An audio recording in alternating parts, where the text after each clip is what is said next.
Hi there, 7th graders. This is chapter 20, part 1. I will be reading and elaborating on the first two pages of the chapter, 125 and 126. The way we celebrate. During Pope John Paul II's visit to the U.S. in 1995, a Eucharistic celebration was held outdoors. Thousands of people in Baltimore, Maryland participated. Wouldn't that be cool? In Uganda, Father Dan, a missionary, parks his truck where Catholics gather for Mass. He sets up an altar alongside the road, and the people celebrate the Eucharist. Mr. and Mrs. Fields celebrated their 60th wedding anniversary with a Mass. Friends and relatives gathered around the altar to break bread together. Which celebration of Mass most impressed you? Why? I remember seeing a movie one time about John Paul II, and when he was in the early years of his priesthood, he took a group of friends and they canoed, and then they set up their boats and the oars in the shape of a cross, and they celebrated Mass there. How cool that would have been. Jesus gives us more than a memory. The Eucharist is not merely a souvenir that we bring home when we've traveled somewhere. It's Jesus himself. More than a memory. All Masses are special. Before Jesus died, he gave us a precious gift, a way he could remain with us. He gave us the Eucharist. In this sacrament, he is present with us under the appearance of bread and wine. Jesus acts in every Eucharistic celebration. He continues to teach us by his word and example. He is our one and only mediator, making the offering of his life present to us. He nourishes us with his body and blood, and he unites us with himself and with one another in the Catholic community. The Eucharist is a sign of Jesus' permanent love for us. It is the perfect act of worship and the heart of Christian life. Meals that made history. God prepared humankind for the gift of the Eucharist. Long ago, God rescued the Israelites from slavery in Egypt and brought them to freedom. To commemorate that great saving event, Jewish people celebrate a special Passover meal. Another hint of the Eucharist occurs in the story of the Israelites' journey to the Promised Land. God fed them in the desert with manna, a bread-like substance. Preparation for the Eucharist continued when Jesus fed great crowds with bread and fish. And this should be a really familiar story to you. I'll read just a portion of it from the Gospel of Mark. When he disembarked and saw the vast crowd, his heart was moved with pity for them, for they were like sheep without a shepherd, and he began to teach them many things. By now it was already late, and his disciples approached him and said, "This is a deserted place, and it's already very late. Dismiss them, so they can go to the surrounding farms and villages and buy themselves something to eat." He said to them in reply, "Give them some food yourselves." But they said to him, "Are we to buy 200 days' wages worth of food and give it to them to eat?" He asked them, "How many loaves do you have? Go and see." And when they found out, they said, 5 loaves and 2 fish. So he gave orders to have them sit down in groups on the green grass. The people took their places in rows by hundreds and by 50s. Then taking the 5 loaves and the 2 fish and looking up to heaven, he said the blessing, broke the loaves, and gave them to his disciples to set before the people. He also divided the 2 fish among them all. They all ate and were satisfied, and they picked up 12 wicker baskets full of fragments and what was left of the fish.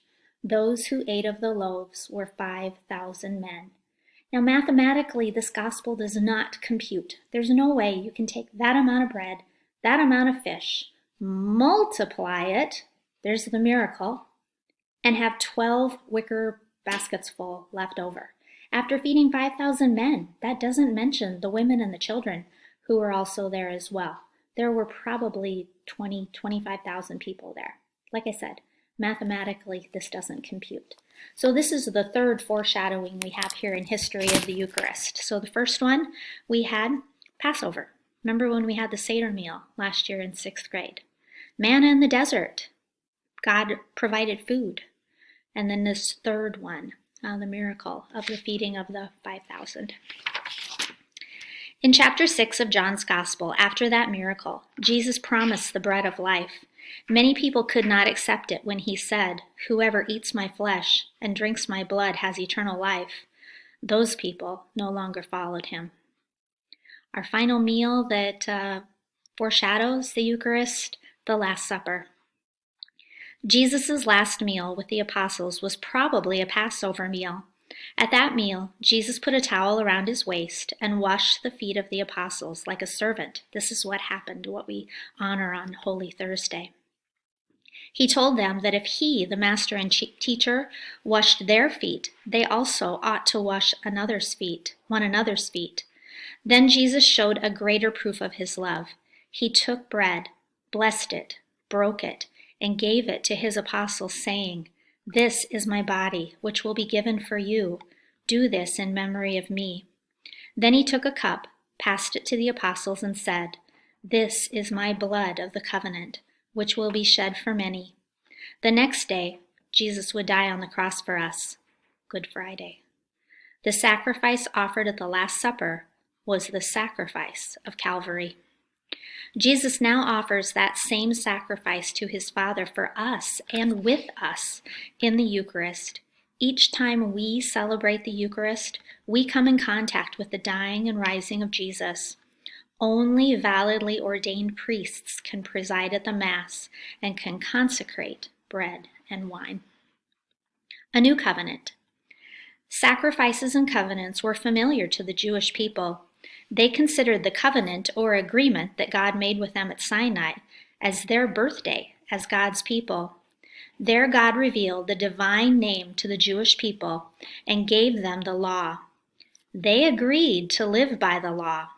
The covenant was sealed by a ritual in which the blood of sacrifices was sprinkled on the altar and on the people.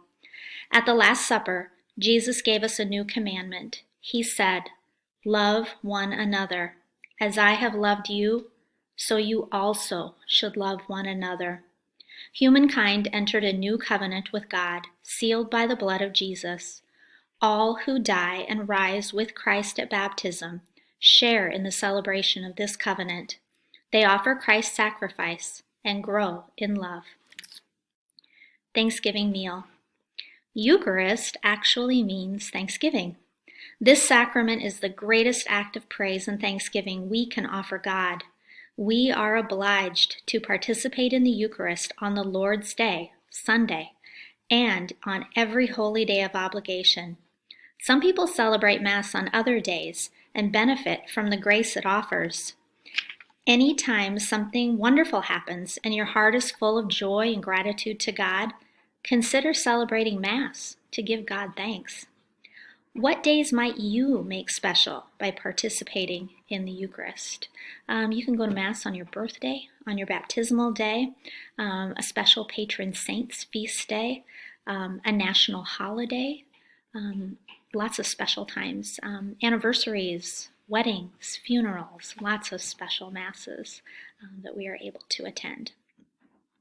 The celebration of the Eucharist has two main parts, the Liturgy of the Word and the Liturgy of the Eucharist. First, the Liturgy of the Word. During the Liturgy of the Word, God speaks to us in the readings. In the Gospel, we are assured of God's love for us. We hear Jesus teach us what the Father wants us to know, and what he wants us to do to lead a new life. The homily gives us insight into what God's words mean for us.